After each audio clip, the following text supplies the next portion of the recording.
Have you ever considered that we are living in a unique time, that something world-changing is about to happen, and that it might concern you? If so, you're in the right place. Keep listening, and you'll hear thought-provoking views behind the news that point to a new and better future for all. Many people now sense that humanity is not alone. So consider this.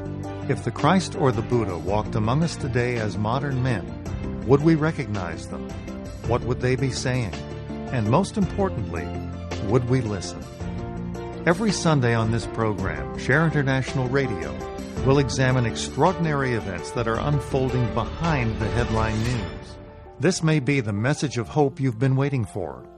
And now, welcome to this week's show.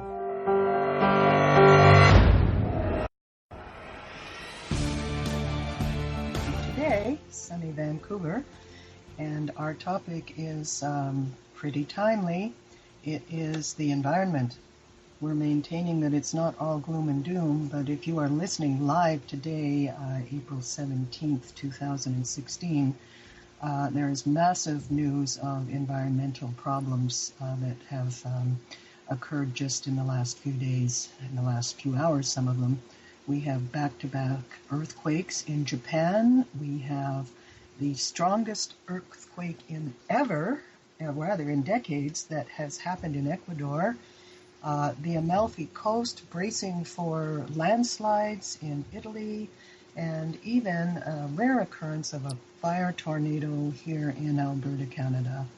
So lots of shaking with Mother Earth, and it's therefore very timely that I introduce our guest today on the environment, Charlie Acker. Charlie is eminently qualified to talk about today's topic. He lives in Elk, a small town in Northern California, where he manages two public water systems. He's also been a longtime forestry activist, and he views water as a forest product. We will talk more about that later. For several years now, Charlie and his wife Rosie have been producing once a month a program on public radio in his area, which features interviews with experts on climate change, both the problems and the solutions. Charlie has also been studying the ageless wisdom teachings and related topics for most of his adult life. And since 1986, he and Rosie have been hosting a transmission meditation group in their home, transmission meditation being one of the subjects we cover eminently on our show. So without further ado, the environment not being all gloom and doom, let me welcome Charlie Acker. Hi, Charlie. Hi, Diana. I'm so honored to be on the air with you. Yes, and we're very, very glad to have you, and we're very glad, I would like to mention to our listeners in starting, very glad to have this program and to be able to bring you news behind the views, and also news that you may not hear from the mainstream outlets. It's really a privilege to be part of the true nerve system of communications and to talk to guests like Charlie. Charlie, let's get right down to it. I talked about some of the environmental problems that have cropped up literally overnight. And we all realize that conditions are worsening on all fronts. The environment, the economy, increase in terrorism, political unrest, you name it, the list goes on and on. But at the same time, I don't know about you, but I'm finding that I myself, and also people in general, seem to be becoming more alert and vigilant. People are reading labels on the stuff that they're buying. They're starting to ask very pertinent questions on the political front, both here and in Europe. People worldwide are mobilizing in demonstrations. Others are whistleblowing, and we have big scandals like the Panama Papers that involved lots and lots of people, going behind the scenes to figure that out. Lots of big scandals and other long-standing injustices coming to light. So, 25 words or less, I believe it's becoming clear that we need to change. Yes, and on top of that, the change, as you say, is actually happening, and there's certain manifestations in fields that I've become familiar with where we can see it unfolding. For example, in our whole agricultural system, we're seeing industrial agriculture starting to fade out a little bit as people become aware of some of the problems with it. And we're starting to become aware that organic agriculture and regenerative agriculture is one aspect of that is starting to become far more popular and has proven that it can raise more food in smaller spaces than the industrial version. That's really good news, Charlie. Regenerative agriculture, that's somewhat a new term. Could you give us a couple more pointers on that? Yes, that's a term that's come up recently. It involves sort of a new way of looking at agricultural processes if we think of the cows grazing in the field. And what's happened with all of the grazing cultures throughout the world is there's been a tendency to overgraze. In other words, for the cows or the sheep or the other animals that are grazing to eat the greenery right down to the soil line, and that becomes a huge problem. And it's been discovered if you give the soil, the plants, a chance to recover a little bit, in other words, rotate the animals much like you have in a natural process of, imagine the herds of buffaloes moving across the plains. They never stayed in one place, they would move. And so you're sort of emulating that, and that is regenerative in the sense that as the plants grow, they make photosynthesis, and they're able to actually pull carbon, which we have way too much of in our atmosphere, back into the soil where much of it came from. And that is a good thing. It's a good thing because, as you know, one of our big world problems is that we have way too much carbon up in our atmosphere, that's come about over generations. In fact, even a couple of hundred years of abusive techniques in energy production, manufacturing, and, of course, farming. Of course. Another person I know who's very familiar with the ocean situation has made a startling remark to me. We'll get into that in another show, I believe.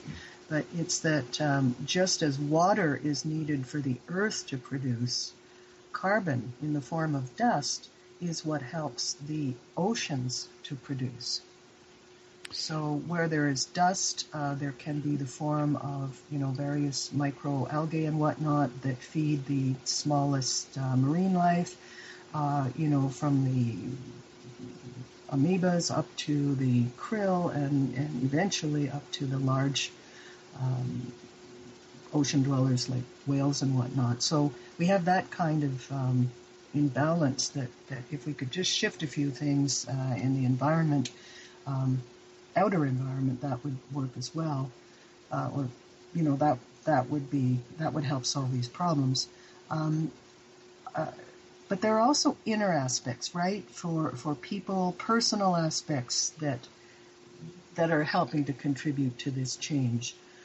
I know we discussed this as being a very important element of what's going on as we prepared the show, and I'd like you to say a few words on what we were talking about in terms of that personal aspect of change. Well, as we're sort of part of, we're calling ourselves Share International, that group is about, I would say, at a very basic level, self-realization. And what we've learned through meditation techniques, that self-realization comes about as the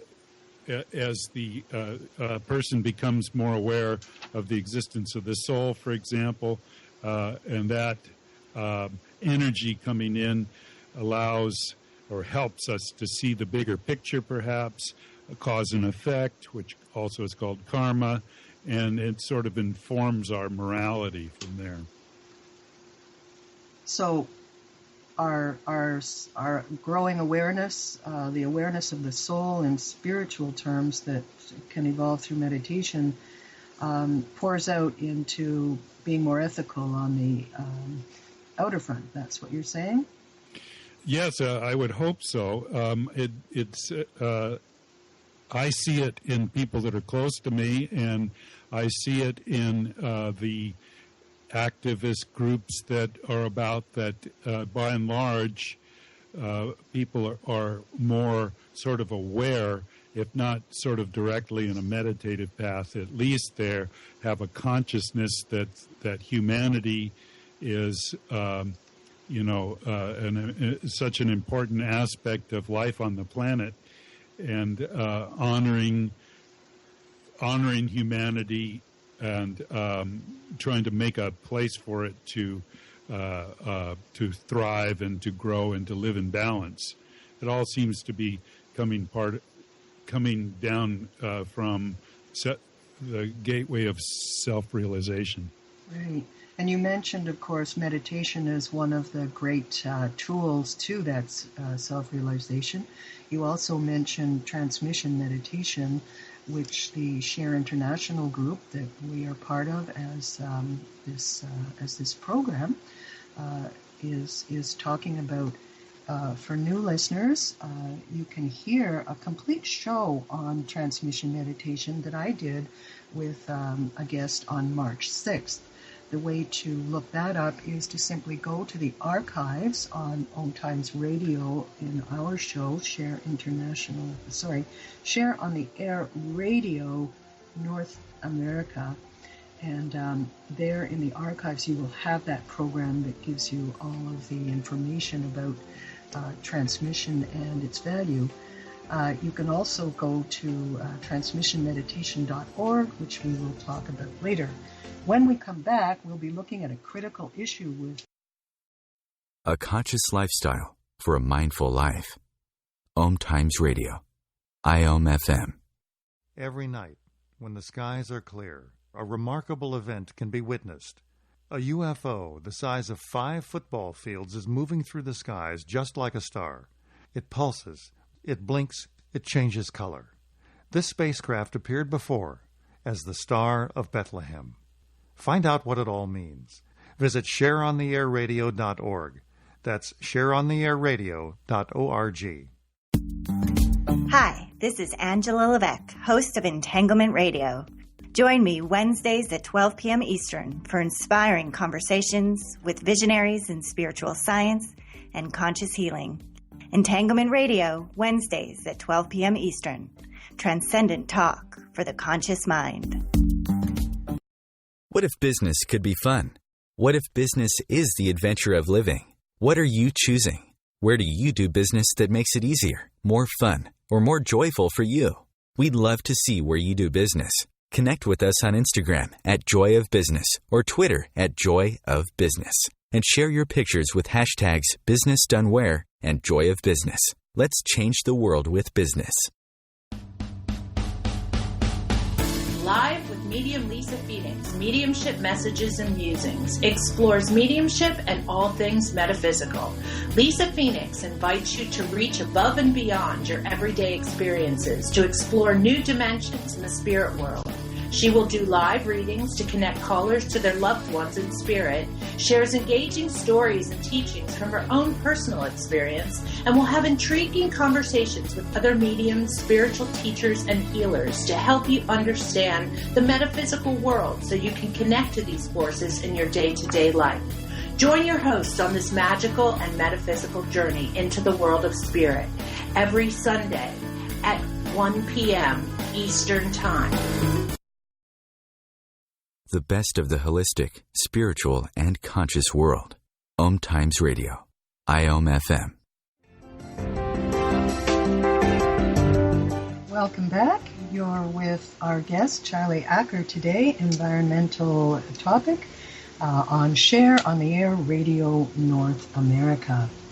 It's as we were going to break, I was mentioning that we'll be talking about a very important aspect in this segment, the universal law of cause and effect in action as it applies to what's going on in the environment today. And hang in there, because Charlie will be revealing some surprising things about mac and cheese as we go forward. Charlie, all that is occurring now in nature is a product of the law of cause and effect, for good or evil. Can you lead us through how that plays out, for example, in terms of pollution? Well, the thing that we've been talking about is the excess carbon in our atmosphere causing the global warming, or climate change as it's called, leading to cycles of weather extremes, flood and drought.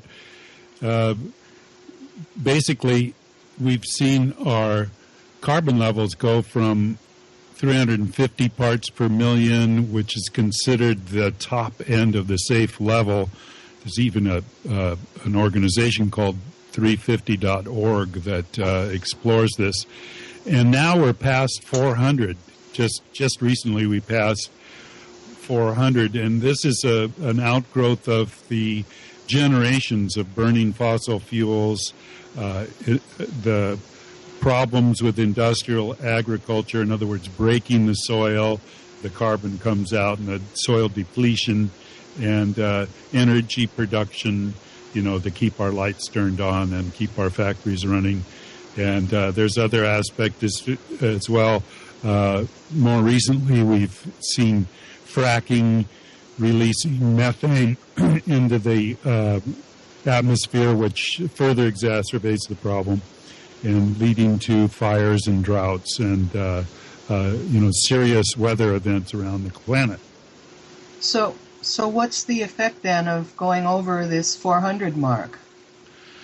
Well, some have likened it to a baseball player on steroids. It's still a human being with 2 feet and 2 arms, swinging the bat, but obviously the steroids give it an extra edge that you couldn't necessarily say that home run was because of that shot, because there's all these other factors. But in general, we have an atmosphere heating up all over the planet, oceans heating up, changing the weather patterns and so forth. Our environment is on steroids, so to speak, because of this added heat. So you have, for example, droughts in Syria and Yemen, actually all over the Middle East. Well, California has been under severe drought, particularly now in Southern California. Our fire seasons are said to be going on all year long instead of, taking a break in the winter when it's usually naturally more moisture. Huge hurricane events like in the Philippines and Hurricane Sandy, and across the southern states, the incidence of record-breaking tornadoes wreaking havoc is made the headlines more often than not. And of course, all of these effects are springing directly into the human kingdom as causes. We have so much now of, environmental refugees who literally have to flee where they live because the living conditions are no longer there tenable.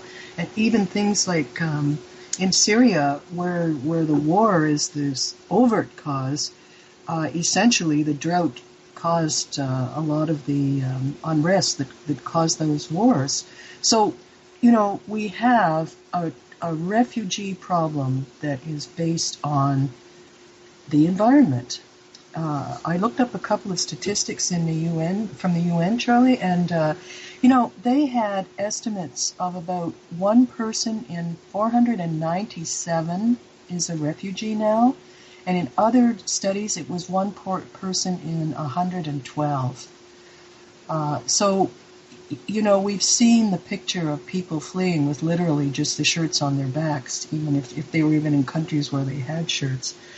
So this spillover into the environment is one very, very destructive cycle. Another one we were talking about is the root cause of a lot of this being commercialization.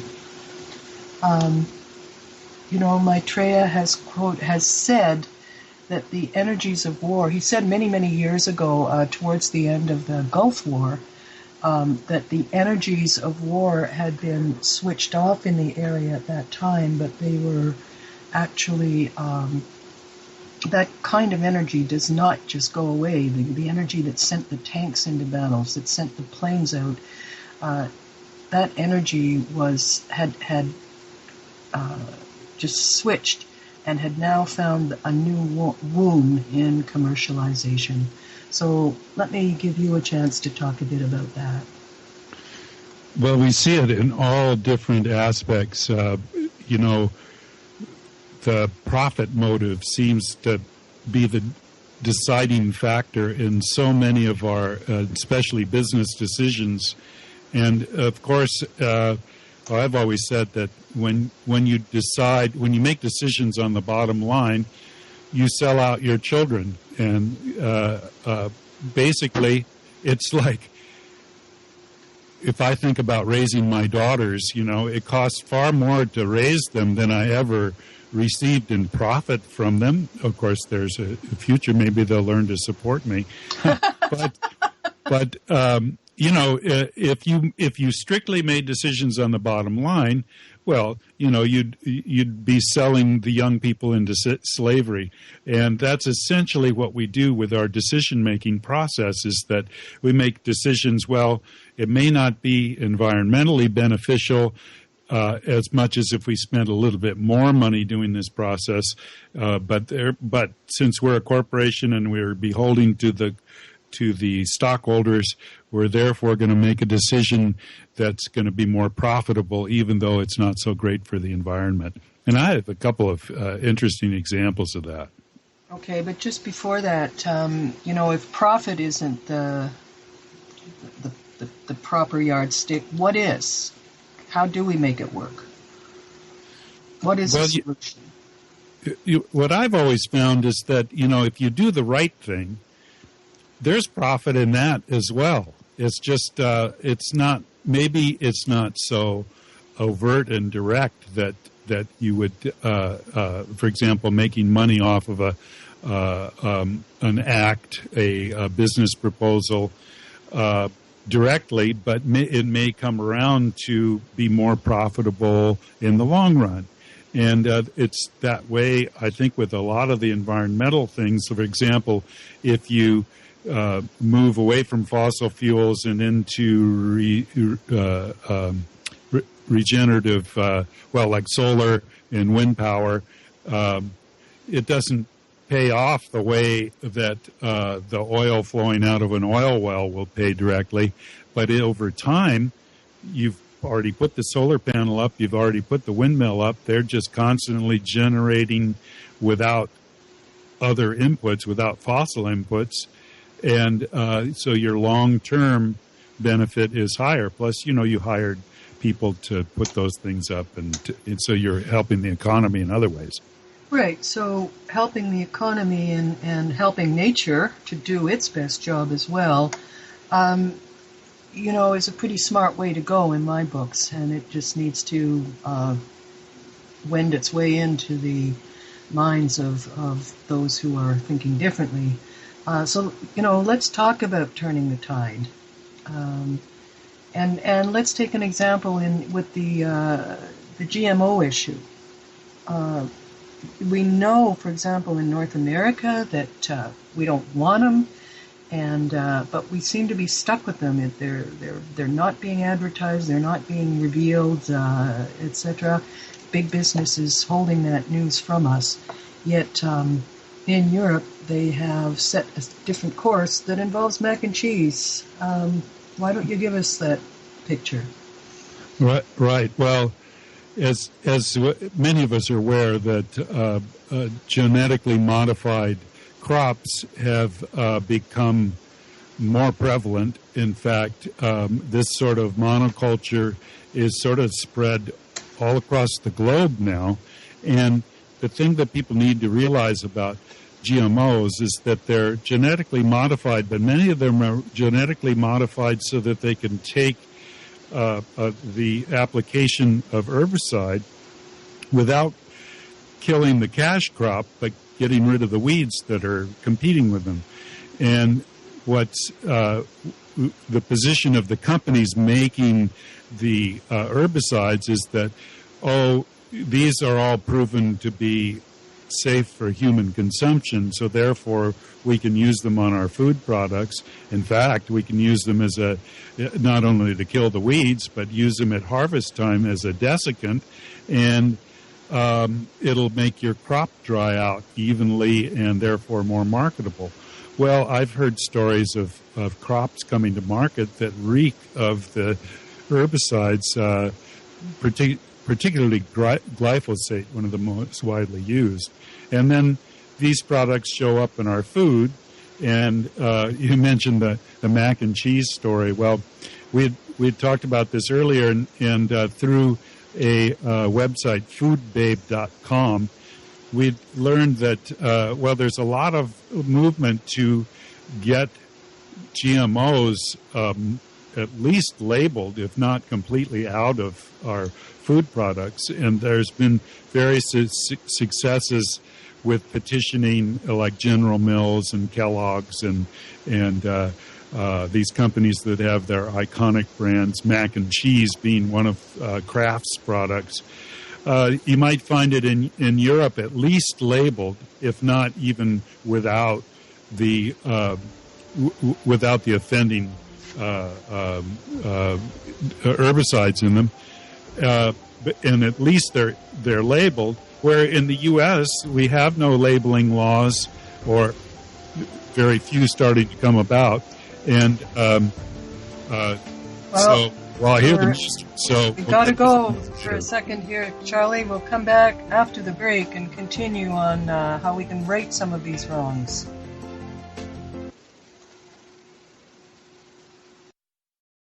The future of Internet radio is here. OMTimes Radio. IOM FM. Now there's a book about UFOs that stands out.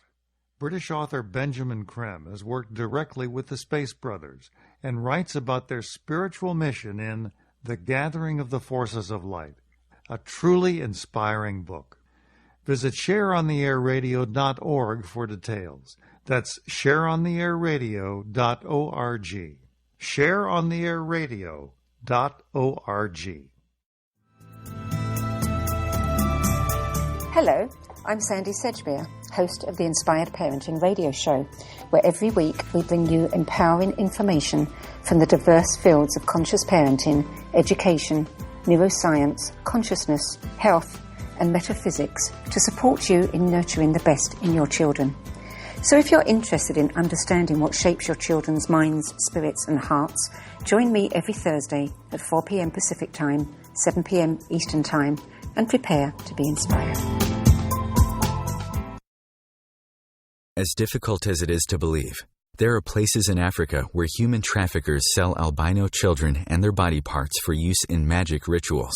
Humanity Healing International is actively working in Uganda to change this paradigm. The Albino Rescue Project finds albino children who are at risk and places them in safe schools and environments where they can learn and grow free from fear. To learn more or to sponsor a child, visit humanityhealing.org. Humanity Healing is where your heart is. Are you ready to shift your energy, consciousness, and limiting beliefs? Join me, Shefali Burns, every Monday at 5 p.m. Eastern on Shifting with Shefali here on OMTimes Radio. Shift the blocks, limitations, and negative energies that have kept you from experiencing a life filled with joy, peace, love, abundance, and happiness. Are you ready to shift with Shefali? Are you ready to shine your brilliance? Free your mind with OMTimes Radio. IOM FM. Welcome back. We're broadcasting Share on the Air Radio North America. This week, the topic is the environment that Maitreya has said is would become the number one priority in the world. More on that in a sec. Just wanted to follow up on a couple of issues. This mac and cheese issue in Europe is based on the fact of being good mac and cheese, or at least not having all the toxic ingredients that we have here, is based on the fact that Europe has said no to GMOs, and it is working. Elsewhere in the world, the U.S. food aid is being refused because it contains GMO, even though there may be hunger issues in the countries it's being, quote, foisted upon. Apparently the stock of Monsanto, one of the largest producers, has gone down. So this is having definite bottom line, back of the pocket effects on the corporations. And hopefully that will lead them to begin, as Charlie says, to start rethinking their profit line in terms of the greater good. Back with Charlie now. Charlie, why don't you talk to us a bit about your background and where you're coming from with all of these things you've been following so long? Well, the main source of information lately has been a research that we do in producing a radio program called the Ecology Hour on our local public radio FM program.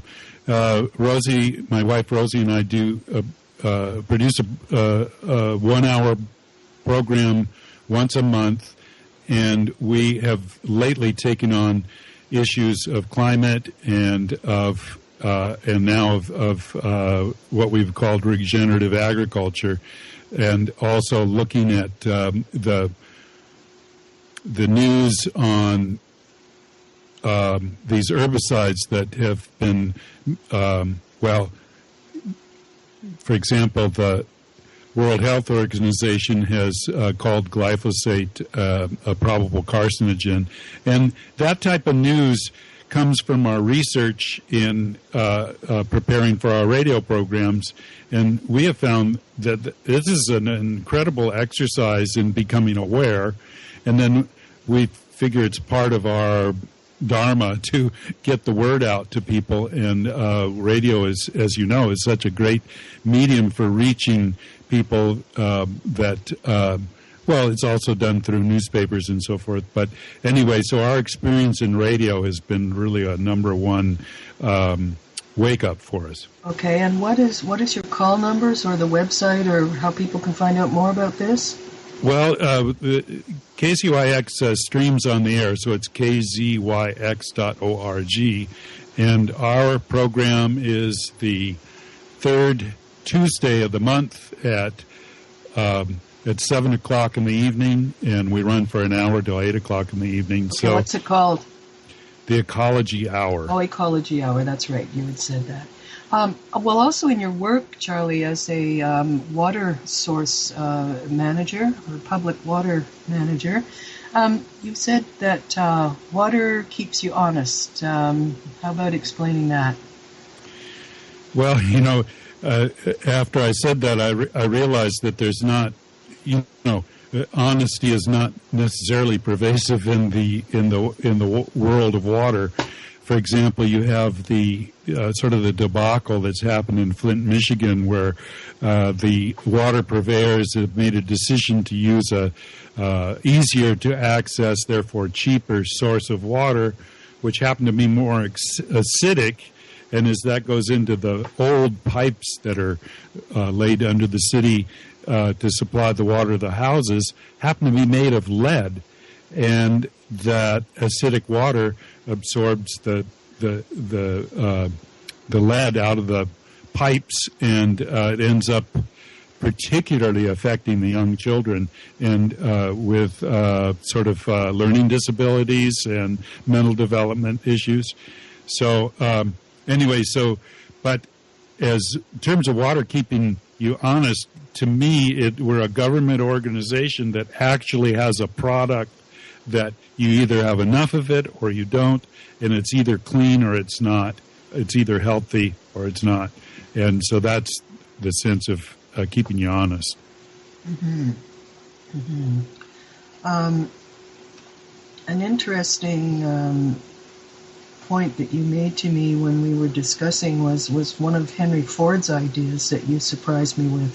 Why don't you tell our listeners about that? Well, that goes to perhaps, well, it's agricultural and it's energy. But when the first Model Ts were going into production, they were they could run on either alcohol or gasoline, and they had hand controls on the steering wheel where you could change the timing and because these two types of fuels burn slightly differently. But that automobile was actually designed to be able to burn either one. Ford himself is said to have been more inclined to see alcohol or ethanol become the fuel of choice to power the fleet of automobiles that was just starting to develop. But the competing force was Rockefeller, who was at the beginning of Standard Oil, and he wanted the gasoline, which was the byproduct at that point, to be used as a motor fuel. And so the politics of that got very powerful, led to prohibition and other things that gradually all of the sort of lobbying that we even see even today has come out of that same movement. It's to keep petroleum in the forefront, powering our fleets rather than ethanol, which can be produced from byproducts of agricultural byproduct. And, and it can be carbon neutral. So, in effect, what you're saying is that this carbon that we're putting into the atmosphere from all of our transportation and other fuel uses is having a deleterious effect, whereas we could actually be growing our fuel, like ethanol, as a byproduct of our crops, like corn, right?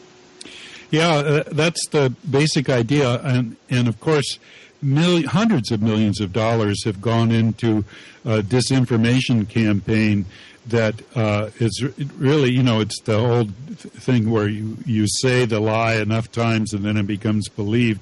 Well, there's people that firmly, passionately believe that if we do that, if we use agriculture to produce fuel, that we're going to starve people.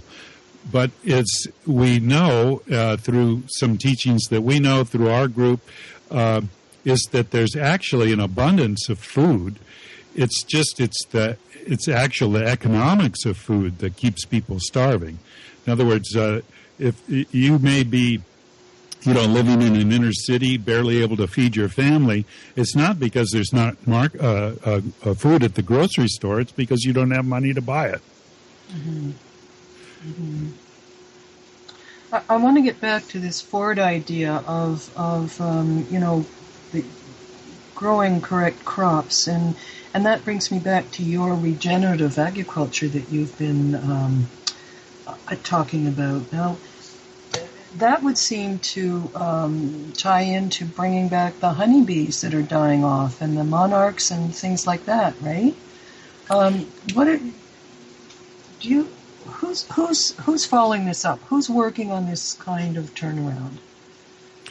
It's really marvelous what's happening. So just really briefly on regenerative agriculture, there's a group here in California, Marine Carbon Institute, that has discovered that by applying a thin layer of compost on agricultural fields, now these are fields that are grazing, in other words, you have cattle or sheep on, that you can actually, by rotating the animals off the field, allowing it to regrow after they've chewed it down a ways, you can actually bring carbon back into the soil. So as your annual plants start to regrow that you thought were gone long ago with the abusive agricultural practices before, you're seeing a return of the native insects and the honeybees and, that are going after the flowers and these annuals that are growing where they didn't exist before. And instead of killing the weeds, quote unquote weeds, with herbicide, the farmer is saving that money and able to use those. Some of the weeds are quite nutritious, for example, for cows. So let's see, a couple of great films that are out on this. Soil Carbon Cowboys. It shows this rotation of the herd of cows so that the fields can regrow and thereby bringing back the bees, the birds and the bees, so to speak. And one of my favorites is Green Gold, a film by John Liu that goes all over the world. And, for example, we see in Kenya where they've actually been able to restore little microclimates that have been just completely desertified. The animals had eaten all the greenweed right down to the nub, and so the soil moisture is gone. By regenerating, by allowing some time for the landscape to recover, they're actually getting trees growing back. They're able to grow crops, which benefits the community. And in one instance, they got a stream flowing again right through the year that shows the abundance that's available when the ground is treated the proper way. Wow, that's fantastic, Charlie. We're going to make sure that the names of those videos and the links to them get up on our Facebook page. So let's invite people to go there, share on the air Radio North America, and you will find all kinds of very good information, not only about this week's topics, but others. Join us on the other side of the break for what it's going to take to continue and bring home all of these advances.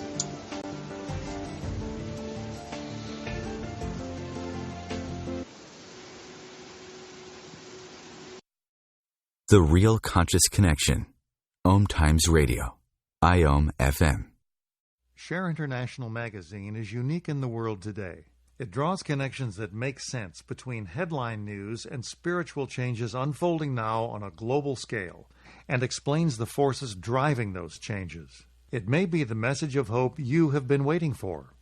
Investigate for yourself at shareontheairradio.org.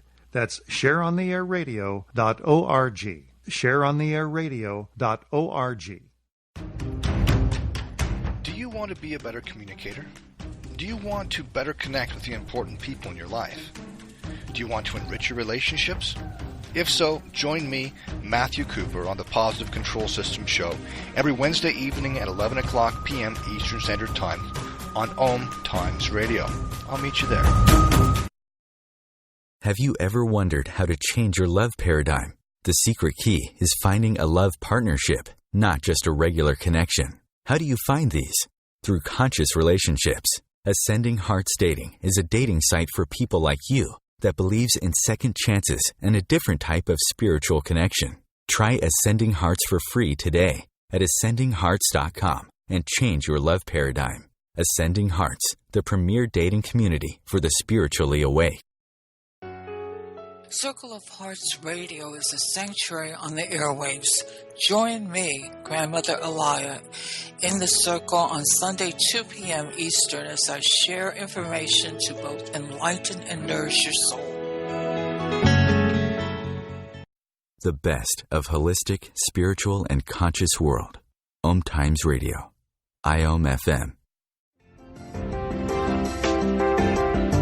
Welcome, listeners. It's good to have you back. I'm here today with Charlie Acker discussing environmental concerns.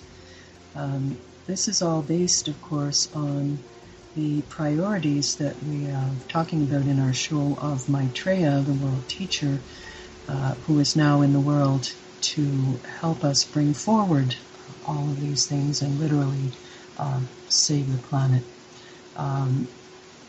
Charlie, you say that this is going to happen in 3 ways, the saving of the planet. What's it going to take? Well, it takes that growing awareness, people taking action, and using your political representatives to start the process of change happening. I mean, in this country, we've got a huge barrier, which is that one of the principal parties is sort of completely in denial that there's even a problem. And then, but fortunately, seems to be a majority that's aware that there is an environmental problem, particularly climate change that we've been talking about, that are raising their voices and writing letters and going to demonstrations and taking action on their own parts to do what they can to sort of correct these problems. Right. I mean, we see this kind of voice of the people thing happening all over the world now in mass demonstrations everywhere. I think I just grabbed a quick headline this morning of people in Brussels demonstrating en masse to advocate love as opposed to violence with all of the things that are going on. I didn't get time to read much more into it, but it was something like that in the headline, which was quite startling. So the voice of the people is, as Maitreya predicted many years ago, finding itself, which is pretty interesting. We the people count. Yeah, there's so much that we can do. I mean, there are little things that you can do in just around your sort of daily household activities that are reduce your carbon footprint. That's one of the ways to look at it. All the way on the other side of it, as you become aware, to make it known that what the problems are, and then particularly in contacting your representatives and showing them that there is a great interest on behalf of their constituents that has to become a more powerful voice than the paid-for lobbyists that, as we know in American politics, U.S. politics, there's a huge amount of money that goes into lobbyists that are trying to get the politicians to sort of vote a certain way to the benefits of the corporations they represent. But countering that, if we have people writing letters, calling up, going to visit their representatives, these are marvelously effective in changing their minds into the right direction. Well, people are a bit jaded about that. Do you really think that has a good effect? Well, there was a ratio that I saw, and I can't remember the exact numbers, but it was like, you can do nothing, so that's a zero net effect, except that, the lobbyists are at work on the other side. So it's doing nothing is it's a negative consequence, where sending an email or getting on a petition list, that is one little step. Writing a letter is a greater step. And then something I read indicated that response, and you can think of it to yourself, is if you get a letter in the mail that's handwritten, the address, the return address, you open it up, and here's somebody who's taken the time to actually, if they can remember how to do it, to use their penmanship to send you a more heartfelt rendition of whatever the subject is. You pay attention to that, and they say that could, for example, represent, if one person is writing a letter like that, that must mean that there's 100 people interested in this. Whereas if you go back down the line, the email is like one person or 5, and yeah, exactly. So it can be very effective. They want to hear from us. You were talking about small changes we can make in our own lives as well that can be very helpful. I'd like to mention one thing that I think came to me on Oprah, of all places. She was saying that, in her considering, what's going on in Africa and other places in the world, that she had started to brush her teeth in the morning, turning the water off. So, wet the brush, get the toothpaste, that kind of thing, but just turn the water off while she was actually doing her brushing. And this was, one small way for her to help conserve water. And for some reason, that stuck with me. I thought, if a multimillionaire like Oprah can have the conscience, the awareness to save water in that small way, well, so many things we could all creatively find where we notice where waste is occurring or misuse of resources and stem it, right with our own activities.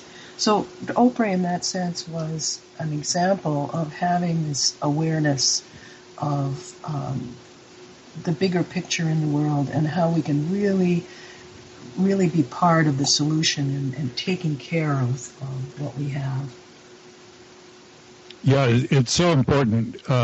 If nothing else, just to inform the individual. I mean, because you could say, well, that's a drop of water in the ocean you're talking about with your toothbrush. But on the other hand, our societies have become so big, our cities have become big, and you add up all the toothbrushes that are, at work at any one time, and then you're talking about tens of thousands, hundreds of thousands of gallons.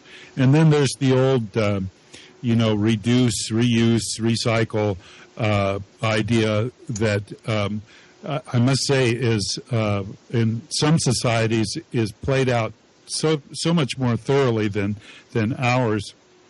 I mean, for example, at my house there's two barrels. One is going to go to the dump and the other can be recycled. But those recycled items aren't separated, and if they were separated, and if the companies that pick it up were separating the different piles, that would add more value to each of those types of products, and that would be a huge effect.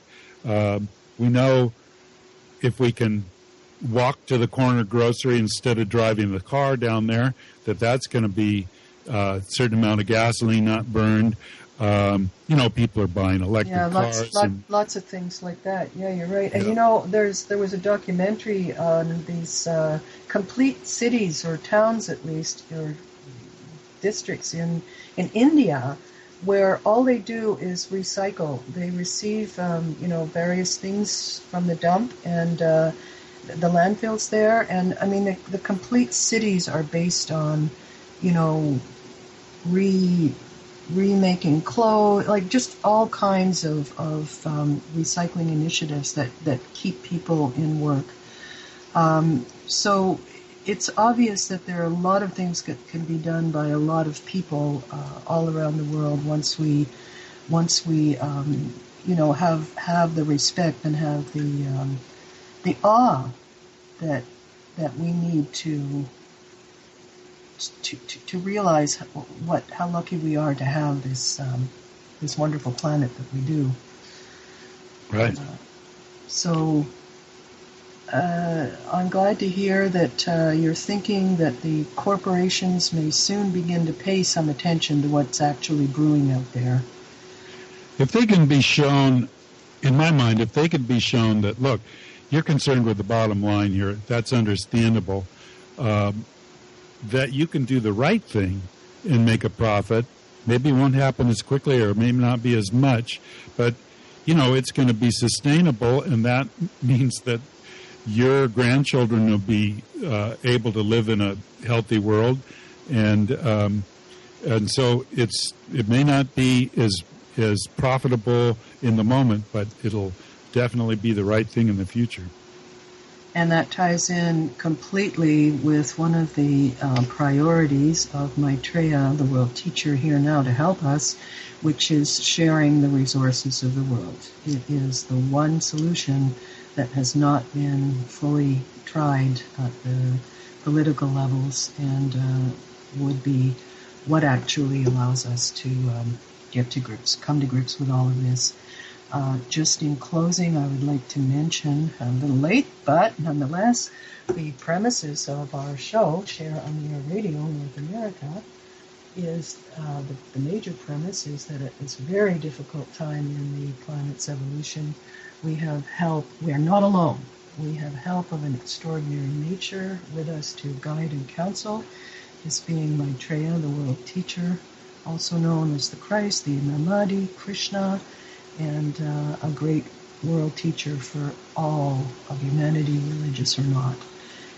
So for more of that, on that, for a view or a look at Maitreya's environmental priorities for us through his messages of sharing, you can go to share-international.org. That's share-international.org. This is the magazine that covers the emergence of Maitreya and his group of perfected masters who are with us now to serve as the catalyst for the great change that is now being implemented. We can save the world, and we can do it through sharing. So check out that information on Share International and all of the postings on our Facebook page, Share on the Air Radio North America. Thank you for being with us this week. Welcome next week, another view with views behind the news.